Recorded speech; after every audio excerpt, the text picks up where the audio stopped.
إن الحمد لله نحمده ونستعينه ونستغفره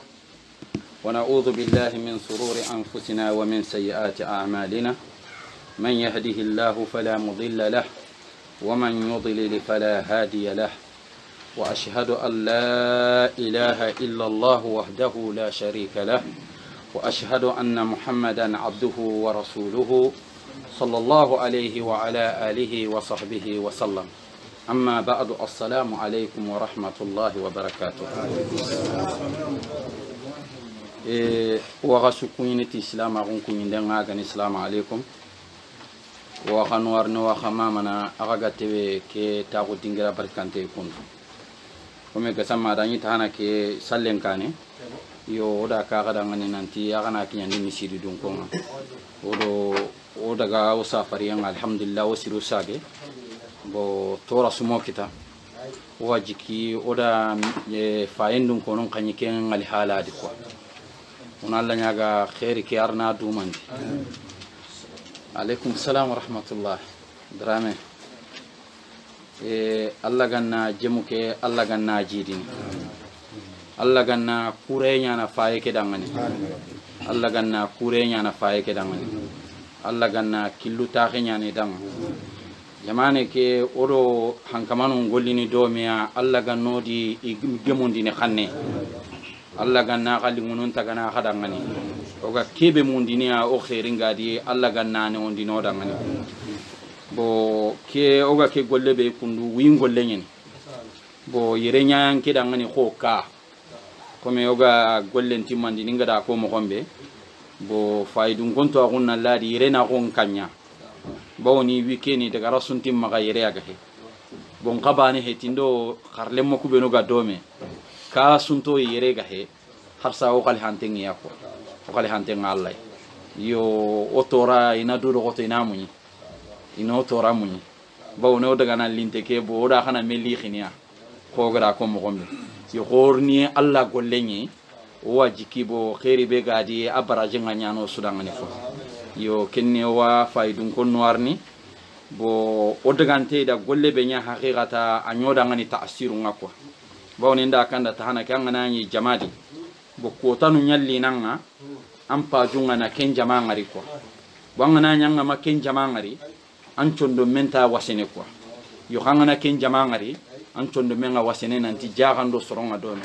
bo ndaga kota faendo karle mo ngara golle be dabari haqiqatan ke bane heti atoko sumpundo kaccincho haqqelendi ko yo kenni kenga ko o kenga dangi alhamdulillah o hay golle be jopana akote nyene ko ke lingidan ke kota kani kota ya ani kota keregerente ay odangani ako gara golle timmandi kota mbe ke heti Allah da tawfiqi nyoda ngana awre heti nan to da karangen cigindi ti terenden bani aga gana hay karange ke sigiti terenden ka karange ke daga sigi qur'ana timmera kenya Allah da ken tawfiqi nyoda ngani qur'ana nan timmani terende ke garara ken bo osiru sage gadi bo ngaji ko da jama ke susireni o hayille ne golle ke jongana qur'ana joperanye ngalla nyaga nin keda ka kuncuda ngani alla no jidi wi o gadalla na golle ke kam ngalla nyaga nan do qarle mo kusuda ngani alla ganna noro ke alla ganna jidini alla ganno sahindini golle ke no konti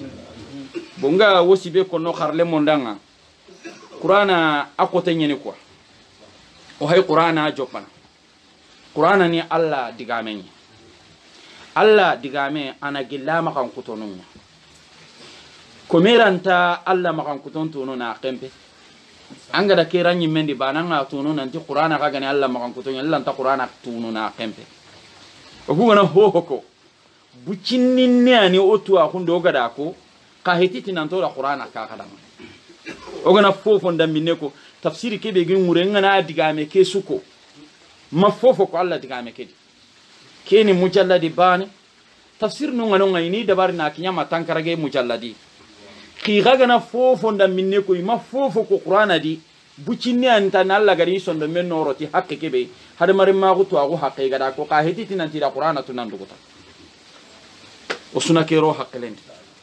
o hay qur'ana jopana nga mundu no tirinkanda non do kharle mon cuma ko maka pereseme ke kundubo ke timme ana lama bo nangana ha yoga da kutte ke be wutu stage nga oda menene kha ko tammi no nya dina timmanti karle moy sabari siri yo kanga ile na mundini magaga di harsa on chabari parce que keke wa wutu la silinye agana tunanti agaro gelli harin ke ga heti karam moy agara aga kapalle man kara wutu la silinga dome ona to alla gano kempendi no be ona kemperen ko gana ti ona kharana dugutandi kinga ko ona kafunya kamata kenne hillo ahilla ndi gadi nga kebe ko ngida ngani na dudo ko te na wutu do batte nga kebe ko ngida ngani ina dudo ko te na wutu do batte parce que weekend alla kitendi weekend heti dume foy o gana ni hatene me kallenga na nyo hatana me walla lo jurnu ngana nyo hatana me o gara bucunu kubenu ko anato ko kumpa kalendi khana kinyandi soron tanano ngira wanyi ni ngadi game go tunu lenki mpakele ngada inako njike maga jamanda out ka kumanela mungu no diga mekete nke mungu ya ka kumawut ummatono katana duna hata ikammo ummatono lanta duna hanata yere ta gempeti nan ton ta gona tirinka bani tarikina hinus kiariti wa barajen kitana wuduna hanati tuahunga ka maksadu tanano nganona kati no ummatono kidimanditi tuagoke ko gana me hay kundu tanina raga uma diga mukutu na hanta kitene ko wa baraje ke kitana de ka kuro nan kati na tanano ndema kenno hirne ona dudo goto oga kubenu kongo ona oni sagandi ona gollitia tuwa humpeti nantinna mugu bane anan tontem pakelende ay ma ina tuwa hunkinanga bane tuwa hunkinem palle manna muraji anya kama hillo kamanna sabati ne anan gollite osuna dudo goto kengate anna mugu kharam mo ngana kandangani anna sagandika parce que tuwa hun sabati ni ti muraji anya kenda ngiem palle ka kade anna dudo goto anna gollite ona dudo goto ona ke ka kitema una alla kitabenya kama qur'ana ki ga mo jikundi fofo nda mineran to jikundi o ga ma jikuti qur'ana ki uma alla tuti qur'ana ki fofo nda mineran to jikundi o benu ga daga na lini do qur'ana ke batte masronna batten to dia o benu ga taguno dingira ke na terinka masronna batten to dia matagallim mun na to nanti a qur'ana mukenda ke na ha qur'ana karangenda ke na ha bawni a jikununga isanche ada jiku sirumutu jikunu gono nyita di daru lenki kunta kai an qur'anan karangenda na kagamanya kenga o qur'ana terinka no wa karanga o jikunu kuni al hala bane nyei alla ga no tangana kenga kemmanya ko yo ona daga qur'ana ke kamma folmane ona wakati nunga oni ogana wakati nenya qur'ana kamma ona kempendi hijimun tananunga oni dabari bo keke amagaro imendi tani nantona qarana timmandi ogana kello imendi tani ngega be gani presse nyallo ni paklendi yo ke na abirdi betini ak alla kan no maka gemni sahaba yo hijibe nga o ha utu yere lenkia wonda simma onda hari masala surat ke lora ken kamatani wasadu atken ngako a'udhu billahi minash shaitanir rajim ona tangay muri nyati Allah subhanahu wa ta'ala ona tangay mundo ano kisi gelli setane kebe gani gididu ngare fon ona isti'aza nyana kundo bawni Allah da ko alquran adi nanti fa idha qara'ta alquran fasta'iz billah innahu huwa as-sami'u al-alim ma makenyako angana ni qur'ani qaranga tangay mure nyati Allah ya Allah subhanahu wa ta'ala da mundu sire magana tangana qur'ana qaranga anna tangay mundu Allah gelli setane ko anna tangay mundu Allah anan kisi setane kedigame be ga koni alqur'ana di Allah ga do nyamariya nan tona tangay murenya ka ogatini a'udhu billahi minash shaitanir rajim itoto agulna aradi kihiti aya aga qur'ani ti maka kerega ko aya nyana aga qur'ani di oga kharan alla do nyamar ya nan tona ko farenda ko ni mo ko dangani qahiti aya aga alqur'ani انتبهوا قنا يرفهم ليست آية في القرآن قرآن آية هتي أعوذ بالله من الشيطان الرجيم آية هتي أجا القرآن الله دفارين يامر يا نفارين ممتون يامر ننتو غناني القرآن قرانا una diga mekeko farenda ko ni mokon koy una isti'aza nyake mogode a'udhu billahi minash shaitanir rajim a'udhu billahi as-sami'il alim minash shaitanir rajim Allah wakon makesi Allah wakon makesi Al-Hafidh Ibn Kathir rahimahullah atike digame ureni mania a'udhu billahi minash shaitanir rajim bagada ko digande pe ngata ngay murni gelli ti Allah gelli shaytane ke be gani gidu ngare fo angana ke ko kundu digame ki mi me haqiqa ngani ke be Allah ta tu no arantaru nam pakelendi Ibn Kathir ti digame ki ureni mania angana ti a'udhu billah ago antanga kisiye munduno Allah anga tangay munduno kanta tangay ke munduno hota naide anna tangay ke munduno Allah bane kocciyai bane anke ni kisi murana nyai anda kisiye mundu koy billah ti Allah kebe gani ha al ma'budu Allah kebe gani batifon kanta anan kisi koy mina shaitan anan kisi shaitani shaitani kebe gani gidi dungare fonga unari ke manan bangandi ka agatan anga duwa nan tanan kisi shaitani ati amanan ni mani iblisa maga sembe kita aganya na sababu nan kaba golle nyange maga igadanya amari ti golle kebe anda mundam Allah maga anan kisi kem anan kisi iblisai amma ga selleti an kama agan kabana golle nyanyen ga golle ke be gada nyamar nan tan nan cigita bani walla ga amma ga nya sababu nan yo kikata golle nyanyen ga golle ke be gada kabana nan tan nan maka ta bari an ti a'udhu billahi am makhsarun nan yiki ai an ga munduno Allah maka anan kisi shaytani akin golle nga kata harmare men ga hinu hilliyani ina an purindi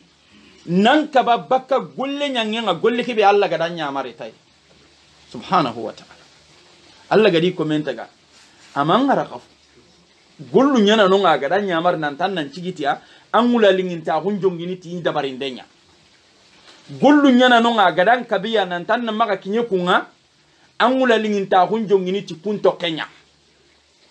gollu kube na ga dan nyamari nan tan ni dabari an gani to gonon ana garama jiga kunya sababu nan dangani gollu kube na garan kaba nan tan nan magi dabari an gani dabara na garama jiga kunya sababu nan dangani iblis ken ka hamminya ina an cagandi nan purindi bakka nyamari gollu kunya nyemma ina nyoki kata kabandi gollu kunya aga gani hobi kati dangenta hadamare mendang Allah ga sika kane nan do kaba iblis kati dangenta dangani de kunan tangana Allah subhanahu wa ta'ala annati a'udhu ngakisiye munduno ngatangaye munduno ti Allah bane kot ntatangaye munduno malikiane ntatangaye munduno jinne ntatangaye munduno haramari metanaide natangaye munduno billahi ti Allah bane kebe ganimbati fonga kinna tangaye munduno anin kisimani amina shaytan setane di dabari bro Ibn Kathir ti rahimahullah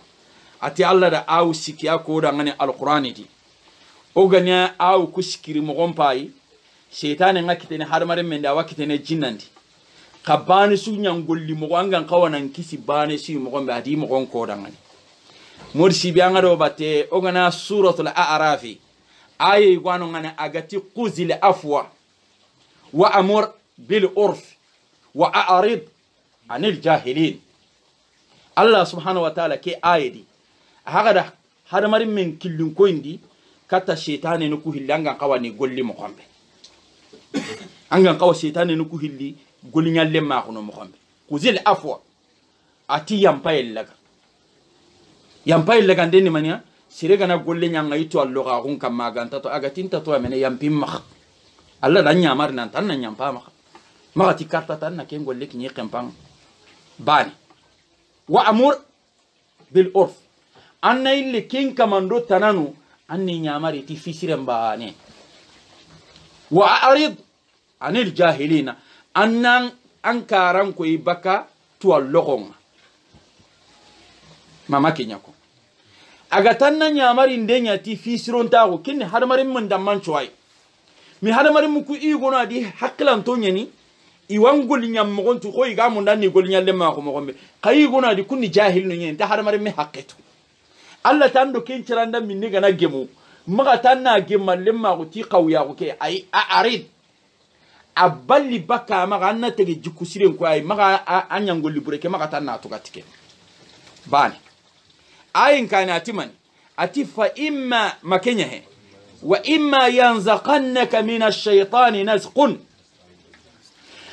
gilli bonondindana gana nyogo nyogo nyanga walla bonondindana gana tina nyogo nyogo kata fi burenga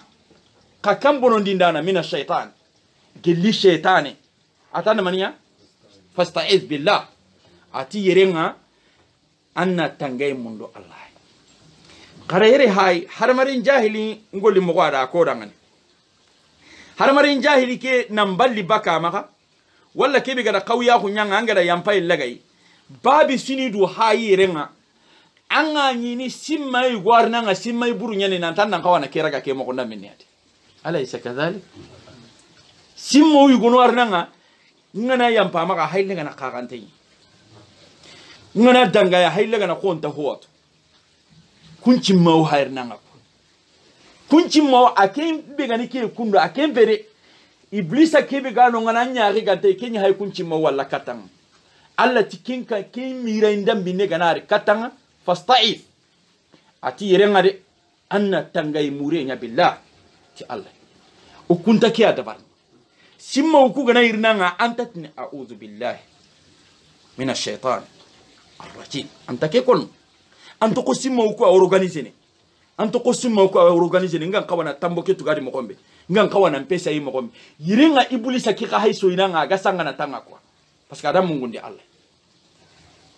atanna tangay mure nyati allah innahu sami'un alim allah ni tuwana nye mokana nya amma ngari farenga sallallahu alaihi wasallam iti surohilli wareme faren ngakatinga apalashke ga masala nga misire ti soro hilli wareme iga wareme ida meti gamburu bane ke butu abutu ma kanyi muku ga bangene golle ke gajange ke no kon annabi ata ona ay hay ati nge wadiga me goto ke go ganda ke ndiga me ko sasa ke alhala be ga yige finga daga bakayo suru benu ga diga me ke mugo annabi daga kata yigo ke ti annabi ti wadiga me goto angana kendiga me ko diga anga ali hala kebe di kenga daga na bakan kenni kanga taganti a'udhu billahi minash shaitanir rajim aganda ke diga me ko daga ida diga me ke kada kinga ta kani sirei ajabi ndi mane ati abi ya junun akani laga nan turi ndenya ne ba aka kusanta da ke diga me ko annabi da saharen kinai kada bati butte maga nan ti turunti ayini butte nya maga ikhwani obinuga kebera yuko ora kidigame mugu ora khara kakona ke goli nanti mbutu nanti a'udhu billahi minash shaitan arrajim kimpiti nantanga nay kharanga banere al hala yugo ganara ngasaran billah ambutem billah panka antun menta fu alla kama annanti a'udhu billahi minash shaitan arrajim annandu hay anga nyana mo ay hillandi ati idfa billati hiya ahsanu sayyi'a mama kenyako idfa billati hiya ahsanu as-sayyi'a nahnu a'lam bima yasifun allati hada marin men danga antaro annabi bane yo anado hada marin miswai idfa billati hiya ahsan as-sayyi'a tagi jikku bure qawyahu anyonto baka duiti tagi jikku sirenya Allah ro killim ko inde kundo siringera to lugha kunyanga akinda to lugha kunyanga tagi asayya ankin nan kawa to lugha ko kenyon to note maniya bil ilm to lugha nyana nyon to ti to kunga ni jahili nyanki ni tuwana nye kaifa ndaga sikiti mi gari nantina tungunka hado mena eska nda khima roto akunga amma khima roto akunga kini khawiye nyanki ni no khenya akhawiya ku kenyon toti no akunga ka woti nanke ndanga tanni no khenye wodaga tungunku tando khawiye naka anka maka girdo keisa ihara ho kanya dangao idfa billati hiya ahsanu tage jikku burenyon toti tage jikku sirenga nke Allah watu kebe kafirun do qawiyunga kebe konno nahnu a'lamu bima yasifun kemma gonko to warno haranken kamade angana tage jikku bureke nyon toti tage jikku sirenga ngati ga kebe konno igam yatini qarantembe nanga yatna anta hotu be kundi gamu benu ga konna Allah ti mo ko kanken na golle ke dabay wa qul a'udhu ha no aye ketimande agati idfa billati hiya ahsanu sayyi'ah nahnu a'lamu bima yasifun wa qul a'udhu wa a'udhu bika min hamazati ash-shayatin wa a'udhu bika min hamazati ash-shayatin an yahdurun ay kema siraha magalato bakoya ay ketimande ati annatin kama ngat fa imma yan makenta kendi ala kulli hal suratu almu'minin bauda anni al-aya ay kelatin ati gelli setane gana anna ille angana tage jiku breke nyonto ti tage jiku sirenga annatin kama ngat tangaye munduno anga min hamajati sayatin gelli shaytane num bonondi ndebe garni katti hadamare menga kama nga munduna mak annen kiske kono danga kete kamo ko dabarni qur'ana gado killin ko indi tay jikunu nya hay alla gi ko ngoda ngani nan ton kawana golli kundwa qawyen ngana qawyin tan golle nyanga anna qawya ko ke anna nyonto ti tage jiku siren kama ka teke mbane de illi anna tangay mure nyar ken parce que anga tangay mure la ra ken anga na daga iblisa to ko simay buru nyari tini katan annati a'udhu ha billahi min hamazati shayatin nkama ngat tangay mundunanga gilli shaytan nu shayatin jamu shaytan gilli shaytan nu nga bonondi ndeberiti ni katinga nkama ngam kisi mundunanga kendi nga mundunanga makaka kadi annin kisi an yahduruni imma tewinga ntondo meke iga mire burelo na annake kadabari hada mare me anga bire no gonda Allah takisini soroku wakati no wale meya ka una yise una qur'ana ga killin ko indu benu ko inoy una du golli dit kem mo koy ara ko danga ni suratana suratu ghafir ati idfa billati hiya ahsan fa idha alladhi baynaka wa baynahu adawatun ka annahu waliyyun hamim mama kenyako idfa billati hiya ahsan Allah hawnya amarni ade antaro annabi bane de anadu digame ki ga tengene sere sui tanna qawya go tage jiku burenyon to ti tage jiku sirenya idfa nyontondi billati hiya ahsan siqatu tafdilin tage jiku sire be ganne ngani de anna kenya nyonto anna tage jiku burenyon to ti kenye makembe ambutua igo kida mbutundi antake jukusire ni kan anna mbute keto nanna maka kirta apati atangana kenya fa idha alladhi bainaka wa bainahu adawatun ka annahu waliyyun hamim kono danga ke jarabi nambire en nokhonde mais pourtant tawjihat rabbaniya Allah killin ko indunya hay kono ko yagi ko no danga ni osiro mogo tangana ke mogo ndamine dabari konna ko kote ngando sireke mena ganna kama korosa wala garni nyanan kanang ajarabi birendi anda to nanti katina konna kotenya ka kemo gonda minne dabari agananka donya ko amma kay ndekemo agana ka wiya ko nyanga dunya ko amma kay ya ko kengari kin kam man nyilla nan ciro katayre